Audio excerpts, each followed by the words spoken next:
Manifest Destiny is the completion of this story of America that is westward expansion. America has constantly been redefining itself on the frontier. The story of America has been a story of gradual westward expansion, with the Northwest Ordinance in 1787 and the plan for including states north of the Ohio River, and then Daniel Boone breaks through the Cumberland Gap. Kentucky and Tennessee are added, and then cotton sweeps the deep south, the addition of Mississippi, Louisiana, Alabama. The Louisiana Purchase is acquired. Okay, so the history of the United States of America has been a history of westward expansion. Okay, and Manifest Destiny is really the closing of the frontier, the completion of that vision of westward expansion and accumulating all of the North American continent. So we're going to start with discussing the market revolution. We called it in a previous section the Industrial Revolution. Now we're going to tie that concept to Manifest Destiny. So we see in the early half of the 1800s, early half of the 19th century, a change in how Americans consume goods. Instead of making things at home, they're going to a market to purchase food and to purchase clothing that once they relied on their home economies to create those things for them. Okay, so what you see is a national economy emerging. And what you see is capitalism expanding into America. Capitalism is going to become America. This type of economy where individuals own all of the factors in production, and competition drives the market and sets supply and demand, sets the prices. And what's important in that, entrepreneurship is going to be important in that. These coming up with ideas and taking them into the market, using advertisement to promote these new ideas, and a real market revolution emerges, and we see the shift from that cottage economy to a more market economy. Speaking of inventions, we see some revolutionary inventions come in the early half of the century. Charles Goodyear creates vulcanized rubber. It's first used in the soles of shoes, and then we see the mass production of shoes. Okay, so factories are going to produce not just textiles and looms of fabric, but then they're going to convert into manufacturing and mass producing clothing. So first you have Elias Howe, who patents the sewing machine, and then Singer adds the foot pedal to that, and you put these sewing machines in factories and you can mass produce finished clothes. People can go to the market and they can purchase blouses, but the men's fashion industry is much more dominant during this time. A man can go to a haberdasher shop and purchase a suit. It might be tweaked slightly to tailor to his fit, but we see the mass production of clothing and the mass production of food. So the creation of a national economy. Okay, so how does that impact the household economies?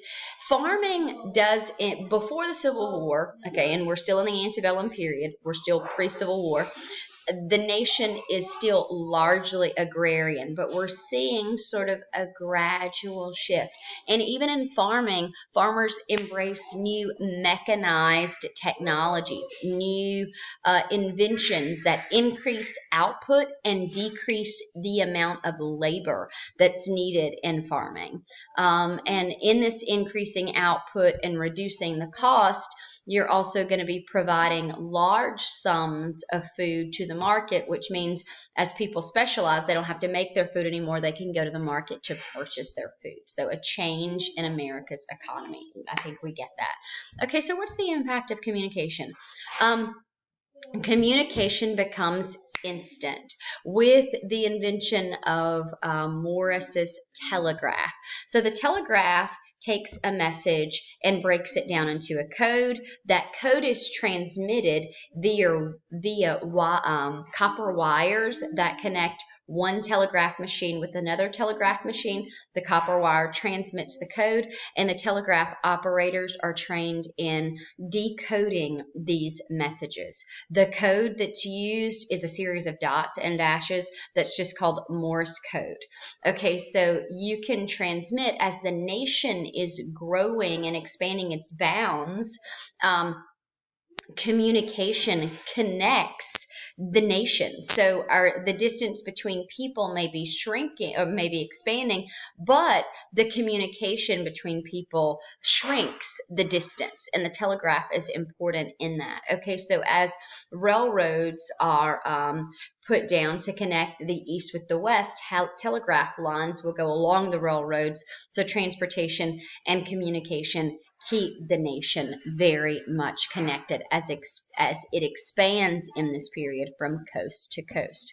Robert Fulton invents the steamboat, and it makes waterways like the Hudson River two vein. You're not just following the flow of the river, on a raft and having to walk back upstream. You can now travel both ways. Goods can flow both ways. So it's going to reduce the price of goods and increase the speed and transportation of these goods. The same is true for the Mississippi River, which is the vein of the continent. You can travel two ways now using the steamship. So you're going to have a decrease in cost of goods because transportation becomes more efficient.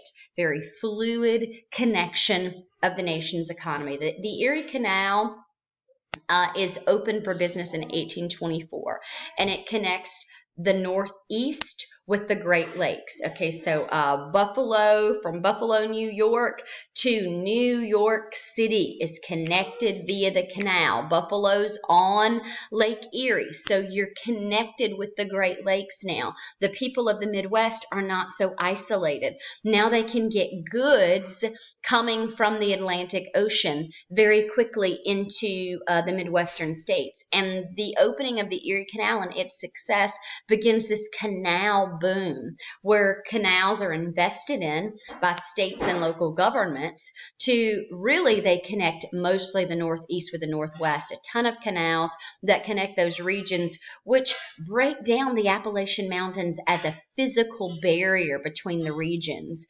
But one of the downsides of that is the isolation of the South. The South continues to rely on its rivers and does not invest in canal infrastructure to connect itself with the northern part of the region, so it will continue to be more and more isolated through this period as it struggles with other cultural and economic identity factors that seem to alienate it from the rest of the nation. Okay, so railroads emerge in the 1840s. They're very dangerous and very expensive at first, but by the time we bust through that 1850s decade, they become much more profitable.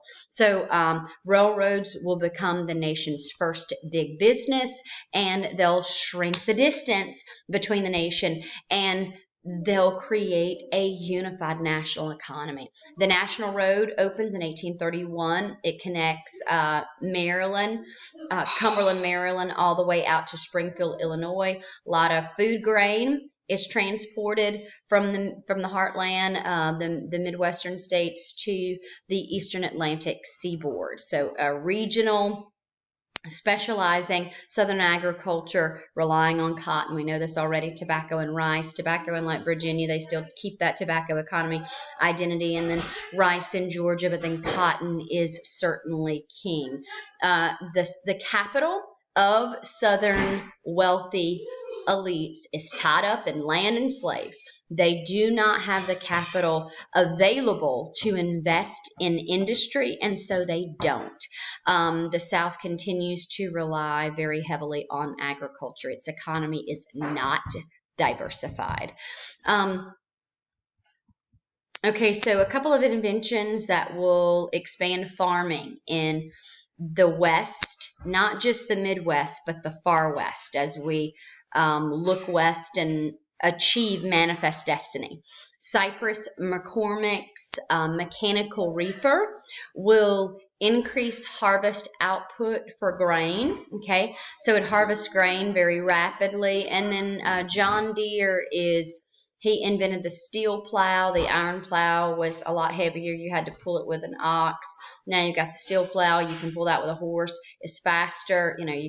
Horses are going to move faster, and you can break up ground more easily, and you can break up more ground. And these farming tools are mass produced in factories. Both of these farming tools are mass produced in factories, and there's a great deal of advertisement that goes along with promoting that. And then people who want to start over, they'll buy up farm tools and they'll move farther west. When I say farther west, I mean west up the Mississippi River into Kansas, into Iowa, into Nebraska, these territories, and expand into those regions. Manifest Destiny was first coined by a journalist, John L. O'Sullivan, and he just gave a voice to the feeling that many Americans had that it was their God-given right. We're going all the way back to the Puritans and this exemplary society. We are destined by God to succeed here in the Americas. Manifest Destiny takes on this identity that Americans are destined to expand to the Pacific.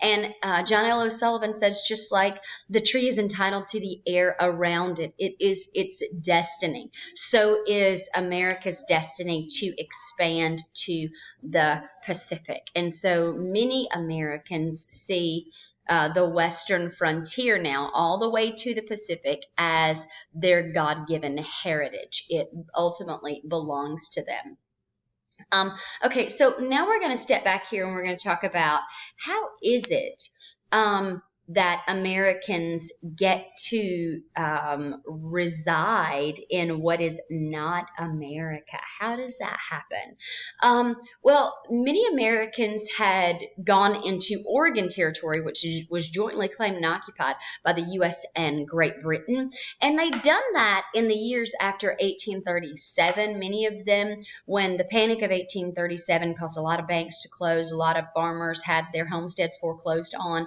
and many left and went into Oregon Territory because the land was fertile, it was promising, it was connected to the Pacific, it was like a new untapped market, possible connections with Asia. So you had merchants who went out hoping to be able to strengthen trading ties with China, like new Asian connections. That was a fresh outlet for those who sought to tap into something untapped and get rich. And then you also had miners who went out, not just farmers, but miners went out. And of course, missionaries went out into the West to convert natives. And when missionaries went out, merchants are going to follow them to supply the goods of the West, these civilized goods and finished goods, to supply those to merchants and farmers out West. So we do have a great deal of Americans who are in what's not America in the 1830s and 40s. Okay, so of course the effect on Native people is going to be detrimental. Indians of the Plains see settlers moving west as threatening to their food supply, their buffalo herds, threatening to their autonomy. The leaders and chiefs are well aware of the story of American encroachment and violation of treaties. So they see the presence of, we'll call them pioneers. They see the presence of pioneers as threatening.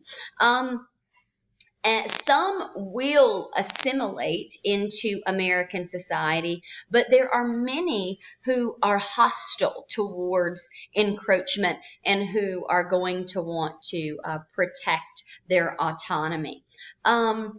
I want to mention the Treaty of Fort Laramie in 1851. The U.S. government signs the Treaty of Fort Laramie with a number of chiefs from varying Native tribes in the Plains regions, like the Blackfoot, the Crow, the Sioux Indians, Lakota and Dakota Sioux, the Comanche, the Arapaho Indians. they representatives from those tribes signed the Treaty of Fort Laramie, and the U.S. government recognizes the